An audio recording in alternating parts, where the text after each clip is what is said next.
दोस्तों, मेरा नाम है कुमकुम बिनवाल।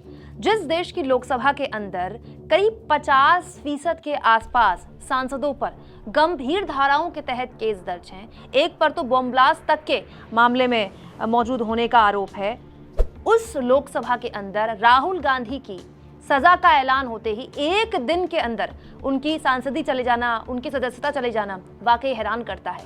उसके बावजूद भी अगर आपको ये कहे कि इस मामले को राजनीतिक चश्मे से ना देखा जाए तो फिर किस मामले को देखा जाए? ये एक बहुत बड़ा मसला है जो आज सवाल के तौर पर विपक्ष के सामने खड़ा है कि क्या वाकई में सरकार के खिलाफ जो भी आवाज उठाएगा उसका यही हश्र होगा। दोस्तों, 4 साल पुराने गुजरात के एक मामले में 2 साल की सजा राहुल गांधी को हुई और अगले ही दिन उनकी लोकसभा की सदस्यता रद्द कर दी गई। जाहिर सी बात है, इस मामले को लेकर कांग्रेस सहित कई विपक्षी पार्टियां एक हो गई हैं और सरकार को आड़े हाथों ले रही हैं। खुद कांग्रेस अध्यक्ष मल्लिकार्जुन खड़गे ने कहा कि राहुल गांधी ने सच बोला, इसीलिए उन्हें टारगेट किया गया। लेकिन क्या वाकई ऐसा है? सरकार कह रही है कि हमारा इससे कोई लेना देना है नहीं, क्योंकि कोर्ट की तरफ से जब इस तरह का फैसला आता है तो विशेषाधिकार लोकसभा अध्यक्ष को होता है। अब राहुल गांधी के पास क्या विकल्प है? अब राहुल गांधी के पास केवल कोर्ट जाने का विकल्प है। अगर वो चाहें तो वहां से स्टे ले सकते हैं, लेकिन कुल मिलाकर अब उनकी सदस्यता फिलहाल के लिए रद्द ही मानी जाएगी। दोस्तों, आज सुबह से अगर आप बीजेपी की रणनीति को गौर से देखें तो आप समझेंगे कि बीजेपी कैसे इस मामले को राहुल गांधी ने ओबीसी वर्ग का अपमान किया है ऐसे बताने की कोशिश कर रही है। लेकिन क्या वाकई ये जनता तक पहुंचेगा? क्योंकि हमने पिछले 4 सालों में लगातार ये होते देखा है कि केंद्र की मोदी सरकार जिस सबसे तीखे सवाल एक विपक्ष के नेता के तौर पर किसी ने पूछे तो वो राहुल गांधी थे। वो राहुल गांधी ही थे जिन्होंने इतनी लंबी भारत जोड़ो यात्रा निकाली, सफल भारत जोड़ो यात्रा निकाली। वो राहुल गांधी ही थे जिन्होंने लगातार महीनों से गौतम अडानी के मुद्दे को लेकर मोदी सरकार से सवाल पूछे। वो राहुल गांधी ही थे जो हिंडनबर्ग रिपोर्ट आने के बाद लगातार सीधे सीधे प्रधानमंत्री मोदी पर हमला कर रहे थे। याद कीजिए, लोकसभा के अंदर गौतम अडानी और प्रधानमंत्री मोदी की दोस्ती की ये तस्वीर तक राहुल गांधी ने जारी कर दी थी, जिसके बाद उन पर कई तरह के आरोप बीजेपी ने लगाए थे और हालत यहां तक आ गई थी कि प्रधानमंत्री मोदी लोकसभा के अंदर बोल रहे थे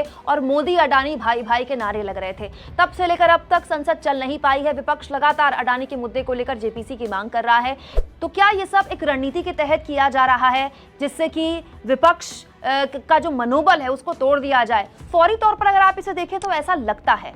लेकिन दोस्तों, एक चीज हमेशा ध्यान रखिए, हमारे देश में राजनीति में सिंपैथी बहुत मायने रखती है, बहुत ज्यादा मायने रखती है।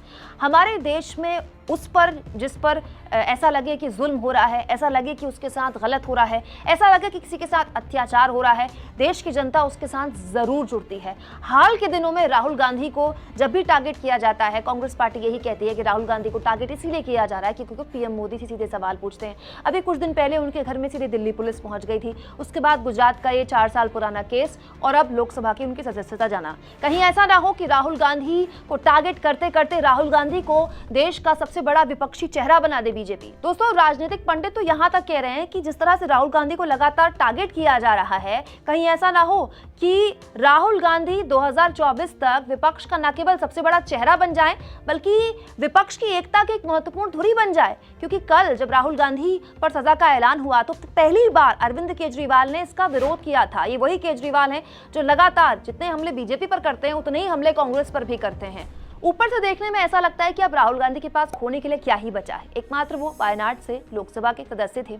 लेकिन ध्यान रखिए इस बात का, राजनीति हो या जिंदगी का कोई भी फेज, जब किसी इंसान के पास खोने के लिए कुछ भी नहीं होता है ना, तभी उसके पास पाने के लिए सब कुछ होता है। और जिस इंसान के पास कभी खोने के लिए नहीं होता कुछ, उस इंसान से खतरनाक वाकई में कोई नहीं होता है। दोस्तों, आप इस मुद्दे पर क्या सोचते हैं? कमेंट बॉक्स पर अपनी राय जरूर दें। चैनल को ज्वाइन भी करें और सब्सक्राइब भी।